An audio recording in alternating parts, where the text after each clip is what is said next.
Coisa mais interessante, né? A gente costuma tratar dos peixes aqui na beira do lago, nativo. E eles já ficam aqui aguardando a gente chegar para jogar o trato. Ali eles. Olha aí que beleza, olha. Ih, quantidade. Coisa mais linda. A hora que joga o trato, vira a festa.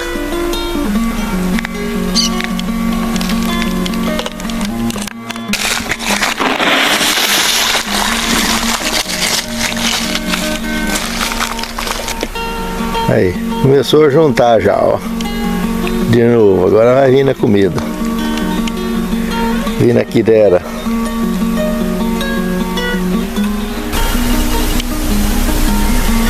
Olha a quantidade.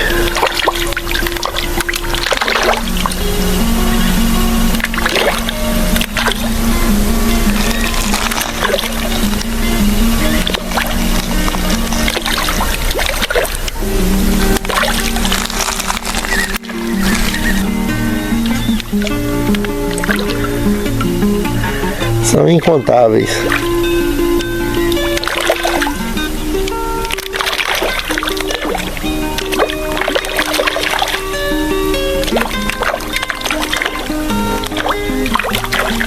E o peixe fica gordo. A carne fica muito suculenta.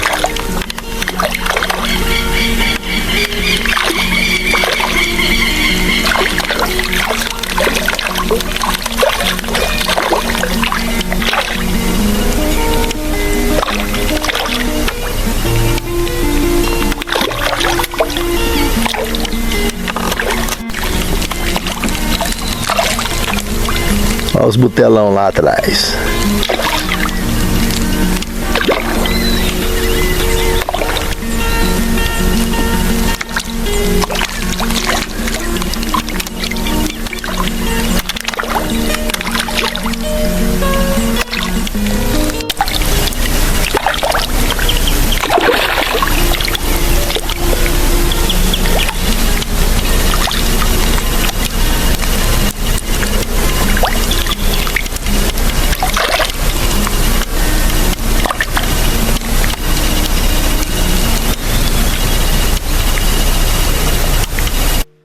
Olá, meus irmãos, minhas irmãs. É uma grande satisfação sempre poder revê-los através do estudo da Palavra de Deus. Hoje aqui temos uma lição bacana para a gente estudar e eu gostaria, antes de iniciar, de convidá-los para uma oração. Santo Deus, muito obrigado, Senhor, pela nossa vida, nossa saúde e por nos proteger e nos guiar nos Teus caminhos. Capacita-nos ao entendimento do tema que estudaremos, para que possamos não só entender, mas ter condições também de vivenciar e de ensinar aqueles que nos cercam. Proteja-nos, guarda-nos, prepare-nos para o Teu reino. É o que te pedimos, agradecidos em nome de Jesus. Amém, Senhor. Vivendo na terra prometida. Aqui temos Provérbios capítulo 5, verso 1, que é o tema central. É a coluna dorsal do que nós estudaremos nessa semana. A resposta calma desvia a fúria, mas a palavra ríspida desperta a ira. Essa experiência que nós estudaremos essa semana foi vivida no Êxodo, depois de algum tempo que eles estavam ali na Terra Prometida. As tribos, a maioria delas que vivia então do lado de lá do Jordão, pediu apoio para 2,5 tribos que viviam do lado de cá, para poder ajudar a proteger e até ir para a guerra, para enfrentar situações necessárias, porque eles estavam em fase de lutas, apropriando das regiões que Deus que havia lhes dado, mas que muitas, na maioria, foi conquistada através de lutas, de batalhas, apoiadas e dirigidas por Deus. E esses, os Rubenitas, os Gaditas e a meia tribo de Manassés, que vivia do lado de cá do Jordão, então foram lá do outro lado para poder ajudar. E ficaram ali coisa de 7 anos aproximadamente, ou mais. Então, foi um período longo. Foi pelo chamado de Josué que orientou isso, e eles foram com toda a disposição e com todo amor, como nós temos aqui no segundo tema, comprometimento. Aqui analisando Josué capítulo 22, verso de 1 a 8, podemos observar isso, detalhes muito importantes dessa questão. O companheirismo fidelíssimo por parte dessas 2,5 tribos que vivia do lado de cá do Jordão foi muito grande. A dedicação, a prontidão com que eles se colocaram à disposição de ajudar os demais foi coisa incrível, coisa daqueles amigos que são amigos até debaixo d'água mesmo, de irmãos que são irmãos até debaixo d'água. Muita fé, muita dedicação, muito apego, muito amor fraternal acima de tudo. Assim foram essas 2,5 tribos que viviam do lado de cá do Jordão e foram para lá ajudar os seus irmãos de fé. Acusações no terceiro tema. Prosseguindo no capítulo 22, do verso 9 ao 20 do livro de Josué, irmãos, aqui inicia um processo terrível. Tinha terminado então esse período, de pouco mais de 7 anos, e o próprio Josué despediu essas 2,5 tribos, então, abençoou, para que eles voltassem para sua terra e para sua família, e fossem então descansar desse tão grande apoio que eles estenderam. E lógico, voltaram com muitos bens, né? Os despojos coletados nessas guerras, eles levaram muito, mas muito mesmo. E voltaram então carregados, com riquezas e tudo mais para vir embora. E esses indivíduos, gratos a Deus por isso, ainda na propriedade, na terra desses, antes de tomar de volta o caminho para lá do Jordão, eles resolveram construir um altar de gratidão a Deus por tudo que eles passaram, que eles viveram, e para também sinalizar esse ato fraternal tão bacana que eles praticaram ali naquela região. E esse altar foi feito próximo de outro altar que já tinha sido feito logo que eles entraram na Terra Prometida. Aí olha onde que começa a encrenca.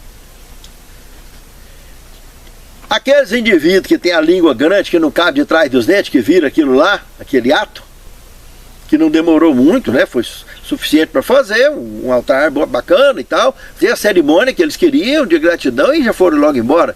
Mas os linguarudos que viram eles fazendo aquilo, foram lá na cidade, já levantou a fofoca, já levantou a fogueira, já levou pólvora e fogo junto para soltar. Eles levantaram a suspeita que eles estariam marcando território para tomar aquela propriedade ali, para ser deles.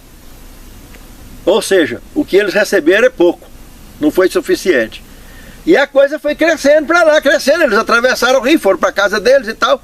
Meus amados, esse negócio virou uma confusão.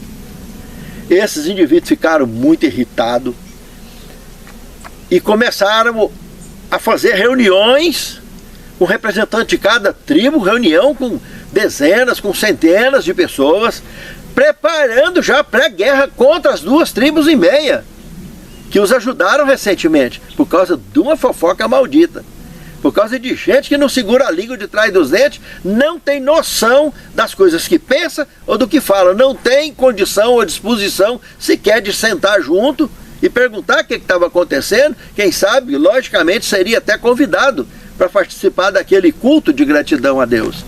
Mas não, preferiu fofocar, preferiu ver, tirar más conclusões precipitadas, ainda fazer fofoca e fazer inferno na vida dos outros. Foi o que fizeram. É o que faz os linguarudos, né? Dentro da igreja, na família, em qualquer lugar. Não tem linguarudo, é só o que eles fazem. Eles interpretam, tiram as conclusões e saem falando, jogando palavras ao vento. É uma coisa muito comum isso na humanidade, né? Aí, dentro dessa confusão toda, quando nós entramos então no quarto tema, assombrados pelo passado. Analisando Josué 22, de 13 a 15, irmãos, vocês não acreditam que eles chegaram, fizeram aquela comitiva, isso tudo sem falar com Josué, sem falar com o sumo sacerdote, tudo por conta própria. A liderança foram reunidas e aí foram topar com as 2,5 tribos e desabafar nelas ou estar pronto para encarar a guerra, né? Vocês não acreditam que eles, até a história de Acã, eles foram lembrar de quando Acã fez aquelas loucuras do anátema, né? Da cunha, da capa babilônica, etc. E o peso da maldição caiu sobre todo Israel por causa do pecado de Acã. Eles estariam jogando na cara dessas 2 tribos e meia, inclusive, que eles estavam promovendo, era isso de novo, por fazer aqueles altares, tentando pleitear a terra. E engraçado, irmãos, quando nós entramos aí no 5º tema, uma resposta gentil, eles, as 2 tribos e meia de Manassés, viu aquela comitiva chegando, já chegaram desabafando, jogando palavras ao vento, declarando maldições, contando essa história de Acã e outras mais para servir de base para suas agressões, e eles ouviram gentilmente, irmãos, como o tema aqui da lição, que nós podemos ver em Josué 22, de 21 a 29. Gentilmente eles ouviram cada palavra. Imagina, irmãos, como foi difícil para eles ouvirem essas palavras, sabendo que eles estavam escorados na iminência de uma batalha, de uma revolução interna contra os próprios irmãos. Saber que muitas mortes poderiam acontecer ali por causa de uma conclusão dessa. Eles ouviram gentilmente. Quando terminou, eles pediram a palavra com toda a educação, com todo o amor fraternal que tinha, com toda a paciência. Mostra que não conseguem entender como que chegou aquilo tudo ali daquela maneira, e muito menos por que eles estariam falando, mas ouviram calado, por saber que eles se sentiram ofendidos e interpretado tão mal o fato deles ter feito um altar na terra dos outros. Mas ouviram educadamente e explicaram que aquilo ali era um resultado de amor. Aquilo ali era um resultado de uma marca fraternal. Irmãos, aquela turma todinha queria era cavar um buraco e pular dentro, de tanta vergonha dessa situação tão horrível que eles se meteram, por causa de fofoca. É muito grave, irmãos, as pessoas terem essa maldade no coração tão inerente quando as têm, de ver alguém e não ter coragem, não ter humanidade para chegar nessa pessoa e conversar, para tentar entender o que está acontecendo, ao invés de ver, tirar conclusões precipitadas e sair falando mal da vida dos outros. Quantas pessoas já deixaram a fé cristã, irmãos, dentro da igreja por causa disso? Quantas e quantas almas já se perderam pelo mundo afora por causa de fofoca? Quantos casamentos que já acabaram também por causa dessas má interpretação também, dessas conclusões equivocadas? Casais que até se amam ou se amavam, conseguiu deixar o casamento acabar por causa de má interpretação, por falta de comunicação, de diálogo, de amor. Pare para pensar nisso. Quantas relações entre pais e filhos já terminaram desse mesmo jeito? E quantas guerras no mundo, quantos já morreram por causa desse mesmo problema? No 6º tema, resolução de conflitos.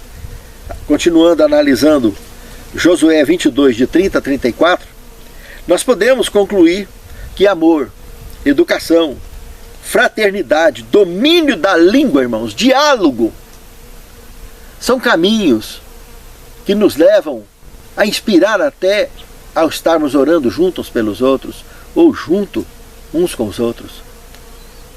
Está sempre, todos os dias, pedindo pelos irmãos, pela família, e buscar sempre a súplica a Deus para que tenhamos domínio no nosso pensamento, na nossa língua e principalmente nas nossas escolhas. É muito sério, irmãos. Nós precisamos aprender a conviver, porque nós vivemos em sociedade. Nós estamos prestes a enfrentar o último êxodo que nos levará a Canaã celestial. Estaremos indo para refúgios, como esse aqui, o Vitrine do Lago, é um refúgio para receber o povo de Deus.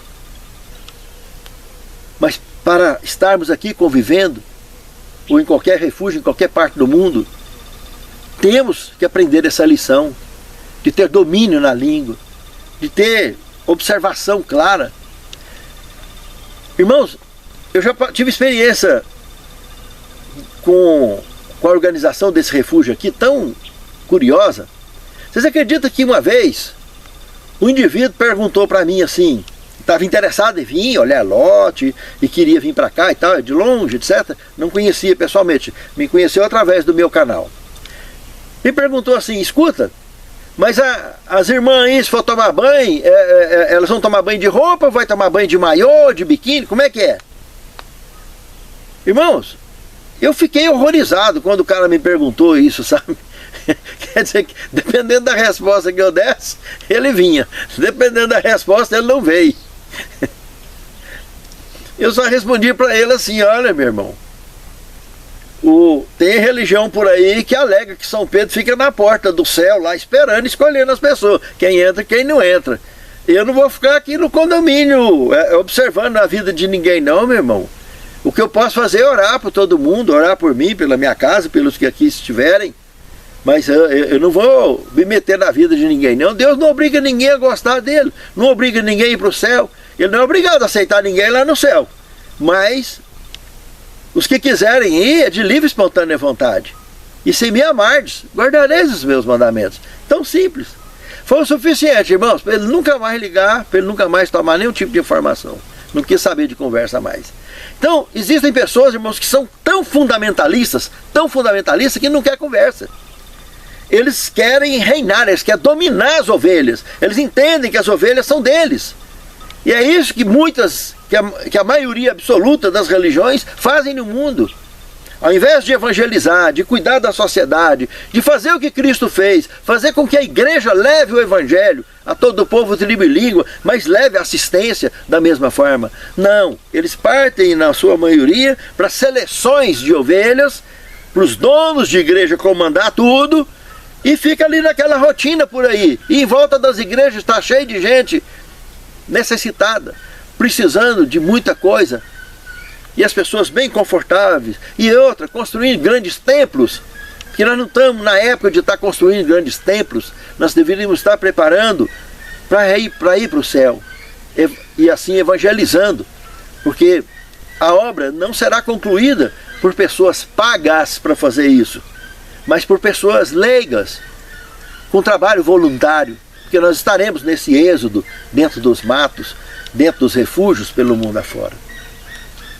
E precisamos muito, irmãos, aprender a amar de verdade, e aprender a conviver de verdade, como irmãos, uns com os outros. E no sétimo tema, eu queria citar um texto de Patriarcas e Profetas, da página 454 a 455, muito interessante, abordando esse tema que nós estudamos.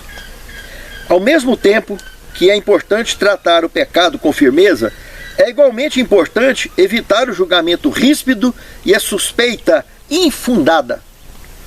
A sabedoria mostrada pelos Rubenitas e seus companheiros é digna de imitação.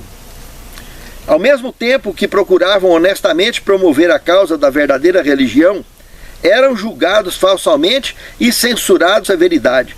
Apesar disso, não mostraram ressentimento.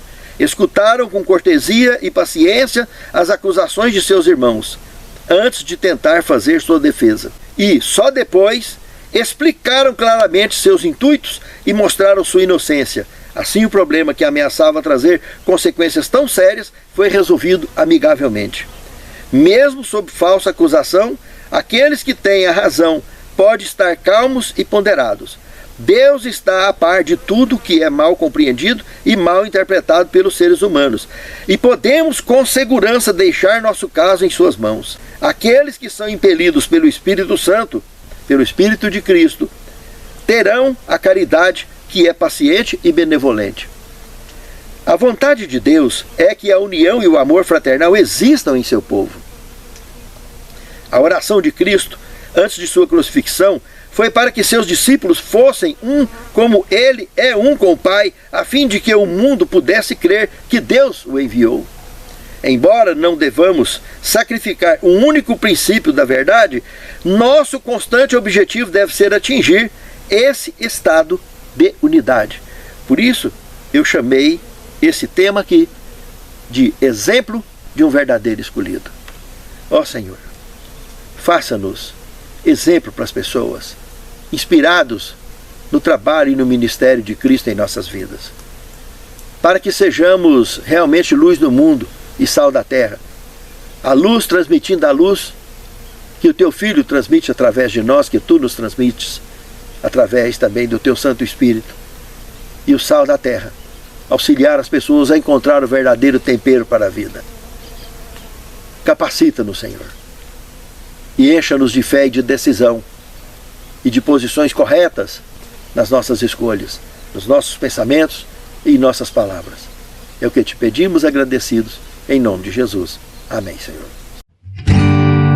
Sei que os teus olhos, sempre atentos, permanecem em mim,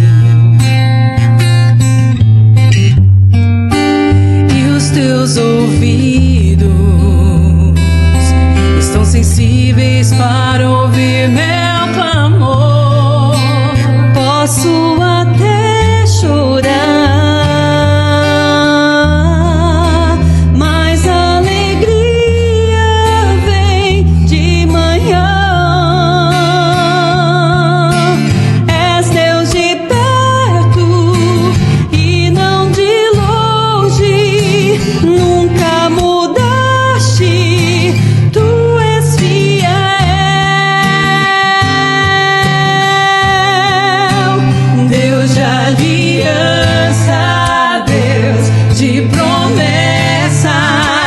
Deus que não